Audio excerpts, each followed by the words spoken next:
You spend so much of your life becoming the person that you thought way back when you needed to become. You build the career and the family and the routines and everything else. Success, sometimes we feel like should feel the same as it always has.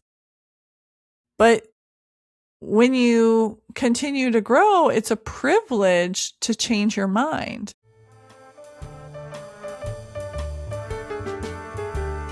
Hello, everyone. Welcome back to a very long break.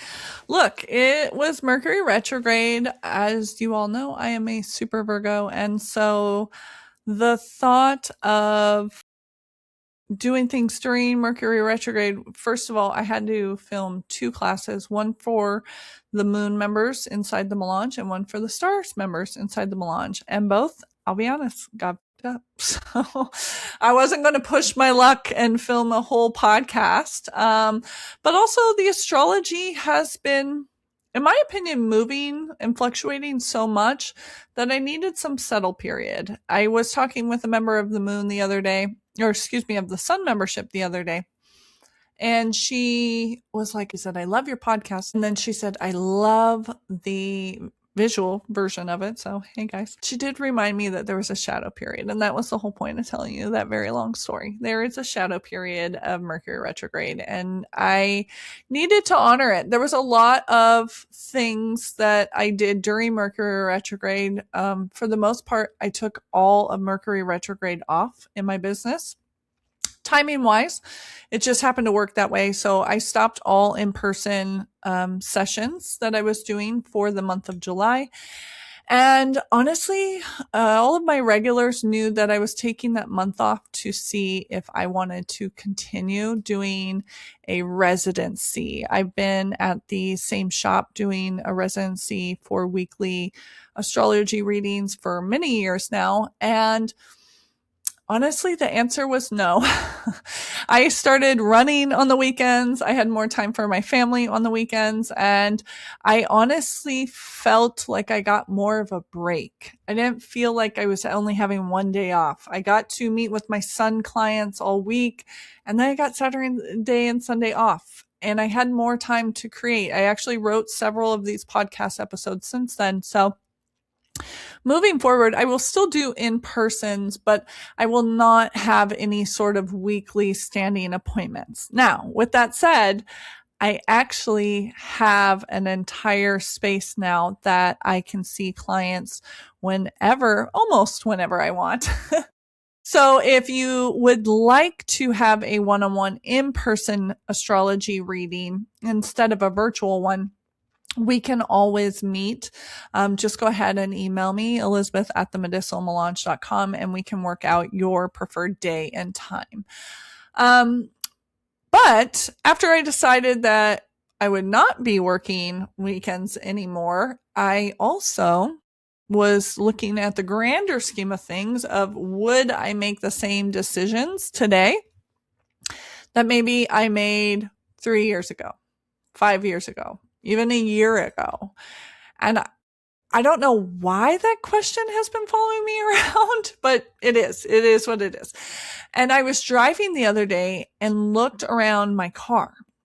And I think this is kind of when the question settled a little bit, because for the first time I had a really odd thought around, if I was shopping for a car today, would I buy this one? And it was a hard maybe. Maybe I would, maybe I wouldn't. I still love my car. I don't regret buying it. But I realized I wasn't actually thinking about the car. I was thinking about the person who bought it. She really needed to celebrate herself. She wanted something beautiful. She had worked incredibly hard, and it felt like this big milestone. But somewhere over the last couple months, the way I define reward and success have very much changed. And I could give you a couple different dates that maybe it was happening, but I just know that I started to look at these pentacle parts is what I call them, the tangible parts of my life a little differently.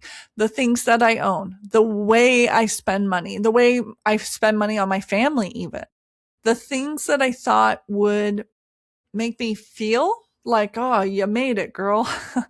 And the things that I thought would make me feel secure. And as astrologers, it's really tempting to point out like one specific trend and be like, yep, that's it. But I don't actually think that that's how life always works. We do have free will and free choice in it. And that's why my background in behavioral psychology does wonders for people on the astrology side of things, because I can look at both. I think we live inside the conversation between multiple transits at once. Chiron moving into Taurus definitely got my attention. Saturn and Neptune, yeah, they go retrograde all the time, or rather, they go retrograde for longer periods of time. And retrogrades tend to help you slow down. The nodal shifts, the nodes move from Pisces and Virgo, my 1st and 7th house, into Aquarius and Leo, which is my 6th and 12th house. And so this changes the question I'm asking. And then in the middle, I realized I was kind of looking at my budget too. That's what I did during Mercury retrograde. I looked at my budget. What is realistic? What is not? Can I afford to not be doing in-person readings every single week? Also, what cost energetically does that cost me as well? Reevaluating my values. And I didn't have some aha moment where I sat down at the table and journaled it all. But the more questions I asked, the more questions I had. They kept coming. And I kept finding myself looking at all of these tangible parts of my life and wondering why it mattered so much in that moment. Why did it had to be that day. And so instead of me feeling angry, as maybe I would, or very critical is probably a better word, me feeling very critical about myself and beating myself up, I instead chose curiosity. And gratitude and curiosity over the last, let's say 2 weeks, basically since the final weeks of Mercury retrograde, have been greatly shaping my next version of self. I'm not regretting shit. I'm just genuinely interested in the components to find the answers. What was I reaching for? What did I think was waiting for me on the other side of this goal, this purchase, this title? What's that milestone? When I ask those questions and I sit down and I continue to even journal about them, I realize that everything tangible in my life and in your life carries a specific story. My car, for instance, carries a story. My business, y'all know, definitely fucking carries a story. I am in my 9th year of my business. There's a lot of stories there. There's a lot of big stories there too. But even the idea of me owning a house carries a story.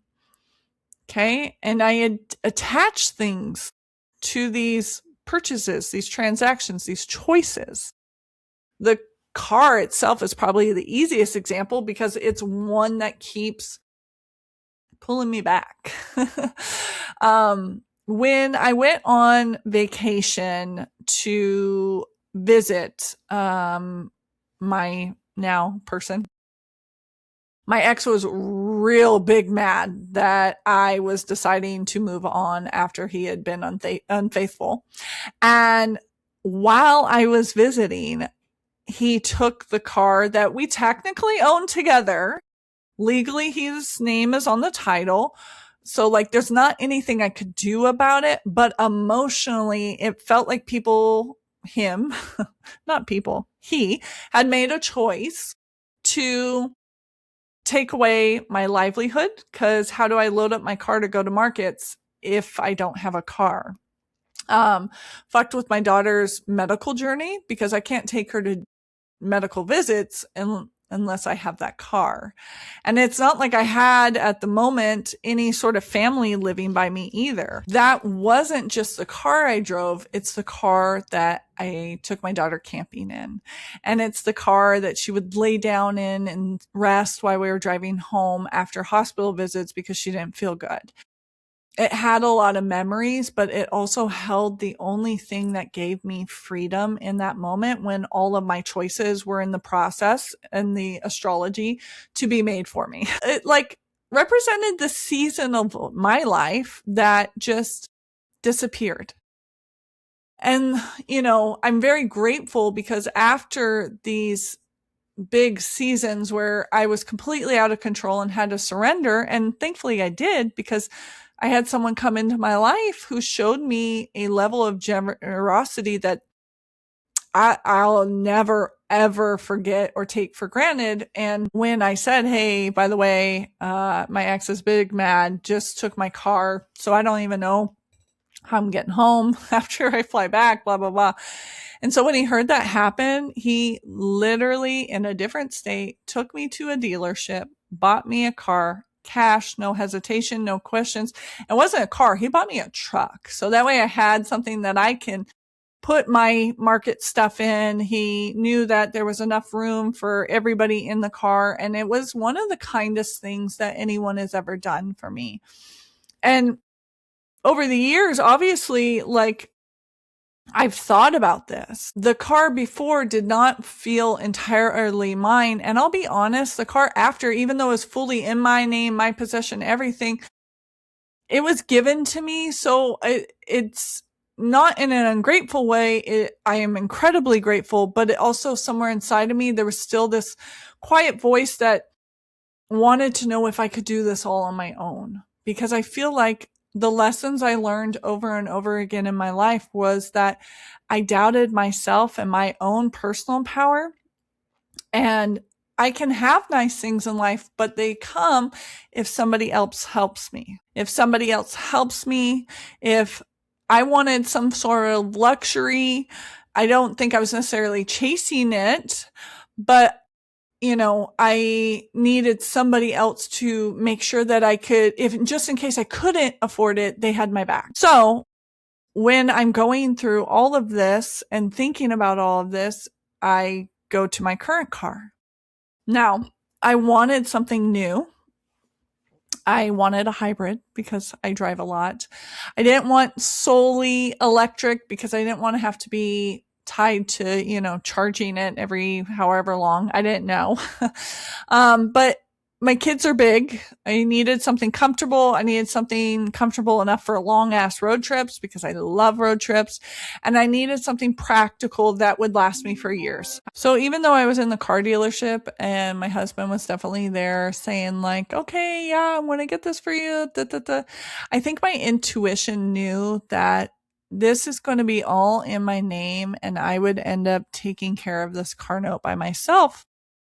And honestly, I kind of was okay with that. I wanted to know that no one needed to take care of this or that no one could take this away. And I don't think that I admitted it to myself when I signed the paperwork, but I do feel like I can admit it now. I feel like the astrologized just hard enough in my life that I'm like, oh, okay, let's talk about it. But I think that's why I've been so fascinated with the astrology and the timing of it all. I do not, again, regret buying this car, but I think the woman who bought it needed that experience. She needed to know that she could rely on herself. She could build a life after everything she's been through. And a little bit, she needed proof. And I realized that that woman driving the car isn't asking for proof anymore because I could give two fucks about proof because I've seen it time and time again. I've burnt it all down by my own hand or somebody else's so many times that I'm just like, I'm good. My South Node is in Scorpio. So, when shit hits the fan and it's crisis mode, I'm your gal. But I think one of the reasons it's been sitting with me so much is because I'm also seeing it in client readings. Chiron has moved into Taurus and all of a sudden I'm sitting next to a ton of people, including my sun clients, who have spent decades building beautiful lives, and they're asking, you know, why they are in a life where they have the career and the house and the family and the boyfriend or some sort of significant other, the husband, the wife, the girlfriend, and they still don't feel like it's where they want to be. The stories themselves are very different, obviously. No clients or two clients have the same story, but the feeling is almost identical. I have one client that wants to retire. They want to retire kind of early. I have another client who has this amazing business, but she doesn't know if she wants to keep on keeping on. You know, should we be selling? Should we be looking for investors? Like, her role in it is not the same. And so these aren't like impulsive people that are trying to blow up their lives, but they are realizing that internally something has changed for them. And I started to wonder if this is why so many Chiron returns feel this same way. You spend so much of your life becoming the person that you thought way back when you needed to become. You build the career and the family and the routines and everything else that we were just talking about. But when Chiron returns, it's almost like especially in Taurus, it's like, how does it feel? And when we're busy building, we don't really ask in real time how it feels. And maybe that's why this transit stays within me over and over as I meet more and more clients that have their Chiron return in Taurus. It's just an honest question. It's someone opening up the windows in the house that you've lived in for years. Nothing's different inside, but the air is different. The light is different. There's a breeze now. And now you're noticing things that you walk past every day without even thinking about. Maybe you're in rooms that you've outgrown.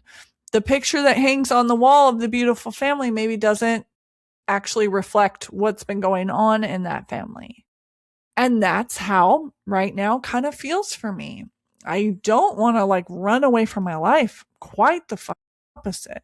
I want to dig into it deeper. I want to look at it closely. I want to understand why I made the choices I did, what it gave me, and does that still like reflect the life that I want? Now, I think it's a much kinder way to approach change than assuming that everything's gone wrong, and then they, ghosted me, and then they, hurt my feelings, and then they did this and they did like all that. I think this is an open invitation to reacquaint with yourself, to realign with yourself. And the more I thought of it, the more I realized that I didn't have a single client asking me, can you tell me about my Chiron return? Because I don't think people know to ask, honestly. But they're asking like, hey, I don't know if I want to be in this line of work anymore. They have no interest in their career that they spent 20 years building. Or they come in wondering why the house that they've always dreamed of owning is like the money pit. They come in because they're wanting something tangible that felt really good to feel really good again, or to explain why the fuck it doesn't. And yeah, maybe that's what made me curious specifically about Chiron and Taurus. Taurus is the grounded feeling, the base of the pyramid where we build the life. So we're building the life up. And so there's roots here. We're creating things that are meant to last. And we spend decades investing our time, our energy, our money, our resources, our identity. So of course, these lives are meaningful. Of course, there's this emotional pool, when your identity as a spouse suddenly shifts. That's a big deal. They have very beautiful lives, but watching someone realize they become a different person than the person who maybe built this life and dreamt of this life, that to me is really a very cool thing to witness. I'm very lucky. I'm very grateful. We're talking about gratitude a little bit, right? I'm very grateful to be on the other side of that mirror and to watch y'all have these transformations. It's a very vulnerable place to be because it feels ungrateful to admit, like, hey, this is everything I wanted and I got it and I hate it, or I've outgrown it. Maybe you don't hate it. It doesn't give you the ick all of a sudden, but it's just like, ooh, I don't want this anymore. You can love your home and still wonder if you want to keep cleaning it. You know, when I owned my home, with my ex, I was like 3,700 square feet or something insane like that. And it was great for a forever home because I would have been there, having my family come visit, this, that, and the other. But that was a lot to upkeep. And honestly, I am not interested. I'm just not. Seems insufferable. You can also love your business, love doing readings every week. You can love seeing clients one-on-one and still be like, well, if I wasn't doing this, what else could I be building? And I guess that's where my curiosity kind of landed. What else could I be building? I have a lot of ideas, a lot of healing that's still left inside of me. And if I'm stationed and anchored at one place, it limits how much I can heal and how much I can help. And so think about this even in terms of like maybe marriage. Okay. You can love being married to this person and still realize that you're starting to become somebody new. Both things are true. It's not about blowing up and just like, forget it, blow up the pyramid, start building it again. It's just enough permission to yourself to get curious and explore these other versions of you that exist. People aren't losing themselves. They're kind of reintroducing themselves. After many decades of grind, we're reintroducing ourselves. And that's really beautiful. And you don't want to rush through that. We spend so much of our lives trying to arrive somewhere that we barely stop and ask if the person who is going to that place is still in the room, still on the train. The question has been sitting with me more than any answer I arrive at could. I don't think, though, that I'm in a hurry to answer it either. I like noticing how empty my Sundays are, how I can take longer to get ready. As far as my car goes, I get to notice in the car payment, the car insurance, the car upkeep, what responsibilities tied to this car feel heavy, which ones are fine. I'm noticing the places I'm choosing to go that make me feel alive instead of the places I was going simply because it's always been that way and I just did that every week. I am taking the time to allow certain realizations to come in, especially because that shadow period in Mercury retrograde too, it's a slow kind of saunter to the end. We were really fast and then we stopped and then we slow down in retrograde and then we're stopped, slow down. And now we're just starting to pick up momentum again. So I'm not in a rush to figure it out, but I've been thinking about what growth means too. Growth, for the most part, meant adding another opportunity, adding a goal, adding something else to my plate, adding a yoga teacher training certification, adding a QHHT certification, adding a new mentorship with different astrology stuff. Okay, it's another project, another income stream. Yeah, that old version of me of expansion equates to how much I can accumulate. I don't necessarily remember like consciously deciding that's how life works, but me and my super Virgo brain apparently decided that. So it became the way I measured my own progress. I'm a person that needs a certification. Even look at the stuff with the green path. I give you a completion of the course, like a completion certification. But herbalism, you don't need a certification. Astrology, you don't need a certification. Should you be educated and study and all of this? Sure. But you don't need a certification. A certification that is like accepted globally doesn't even exist. So I get excited when I have this certification. Sure. I get excited when I have a new, like measuring point in my schedule. And I get excited when I have enough money in my account for any sort of like unexpected cost or purchase or whatever without it causing me stress. I like that. I get excited where I have a whole ass afternoon where I don't have to rush.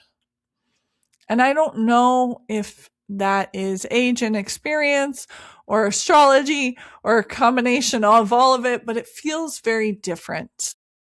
And it made me curious. And I started to wonder how many other definitions of success I and we all together inherit without realizing.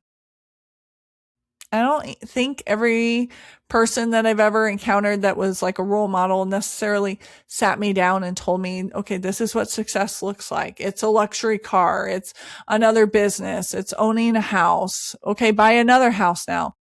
These are just in the capitalist air we breathe. You watch people celebrate those milestones and eventually they become milestones you start celebrating for yourself. Then one day you wake up in your golden cage and you're like, fuck, is this what success is to me though? I think that's been the biggest gift this season. I have zero answers and I'm okay with it. But I have now given myself permission to do the scary thing and think about the questions. Questions that 25-year-old me would never thought to ask because she was busy trying to build the life. She was newly pregnant, sole provider at that point, moving across the country, starting a career that she had already invested in one state, but now she's going to start fresh in another state. And it's just like, I'm grateful that I did. I'm grateful I built that life because she got me here. But also, I don't want that person, that version of past me, to be making the decisions for me now.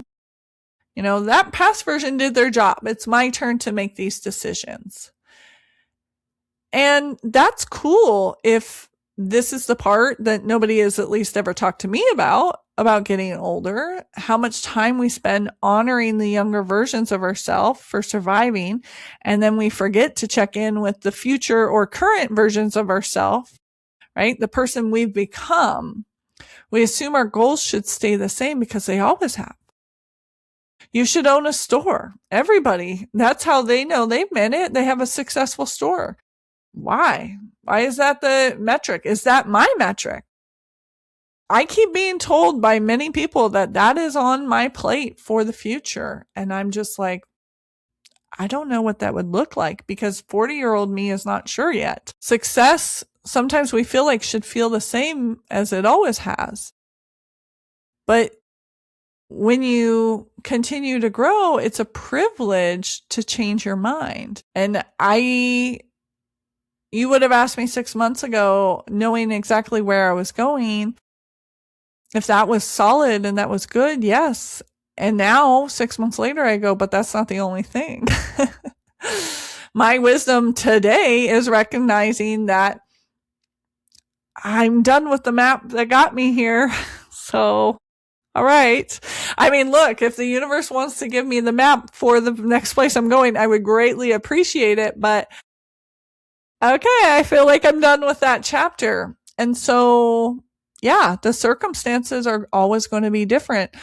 But there's a moment that happens over and over again when you realize that you've been living a life that made perfect sense 5 years ago, 10 years ago, 20 years ago. And sometimes, these aha moments are sometimes when I'm just sitting here thinking about like, damn, is retirement even on my plate at any point. Is marriage and all of that. What is a healthy, successful relationship look like after children have left the house? Maybe for you, it's talking about selling a business that you've spent so much time building. That's all you dreamt about. You ate and slept and breathed whatever your actual, title is or business is. And now you're asking different questions. And underneath those questions, it's almost like there's a thread of like, okay, but who am I now? It's not necessarily the question, it's who are you asking the question? We don't give ourselves credit for reaching this point where we're asking these questions. We expect our faces to change. We expect our children to grow up and our parents to get older. But our dreams are supposed to stay exactly the same. We're supposed to want the same things we wanted 30 years ago.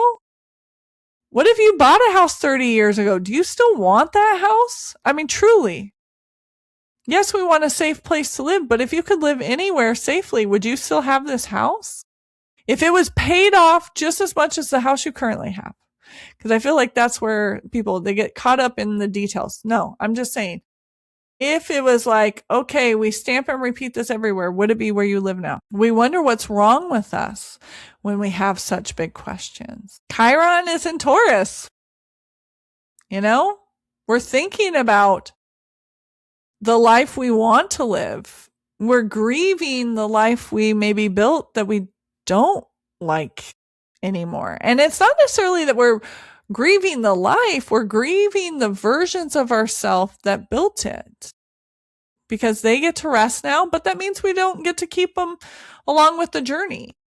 And that's a really tender thing to think about and to look at and witness in other people, but also in ourselves, because you're standing on the edge of the next chapter, realizing that we don't have to live from this old blueprint. Sometimes we're changing the conversation that we're having with ourselves. And that's the idea that I do want to leave you with today.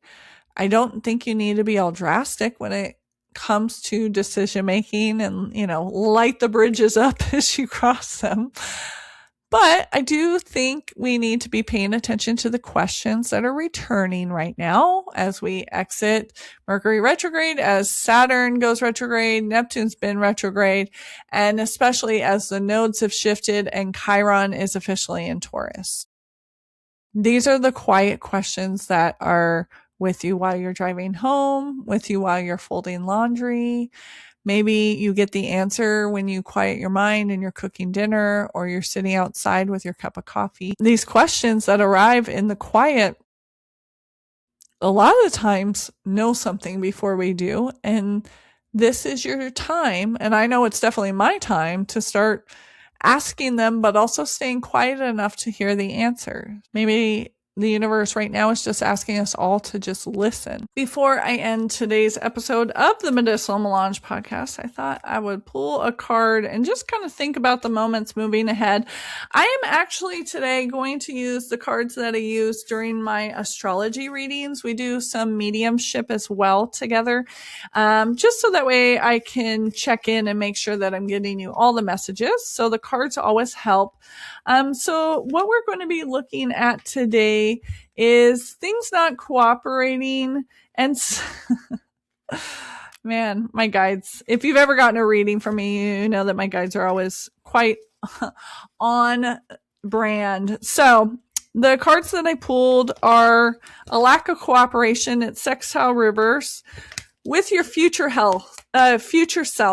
Fifth house reverse. So the opposite of the fifth house is the 11th house, the house of future self. Also could be professional networking. It could be friends, but I like to teach it as the house of your future self. And how we get there, right? That's the what and the why. We're not cooperating. We're not following the plan. Why? Because we're meeting our future self. And how we get there is new moon reversed. So it's not necessarily about the beginning, it's about the full illumination, seeing all the details, seeing how far we've become this person, this life, how far we've traveled between 20 years ago and today. And especially if your Chiron is returning, this is a fabulous time to get an astrology reading. I do offer, again, both virtual and in person, but just notice the area of life that your Chiron placement is in. So look at the house, look at how it's affecting that area of life, and that will shed the most answers. So that way you're not just flailing, asking the questions, but not really having any sort of direction. We can choose silence, but also know that it's probably in this area of life. So for instance, the first house is the house of me. So it's like, what's changing with me personally? With that, I hope you have a great week. I will talk to you guys next week for sure. Again, visit themedicinalmelange.com if you would like to get a virtual astrology reading to look at your Chiron, to learn more about yourself and your wounds with Chiron. And on the 21st of August, I will be in person at the Stinking Rose in San Antonio for astrology readings, and that starts at 12 o'clock. I always take walk-ins, but if you pre-book, you can make sure that you have a spot and they don't fill up. So have a great week, y'all. Bye.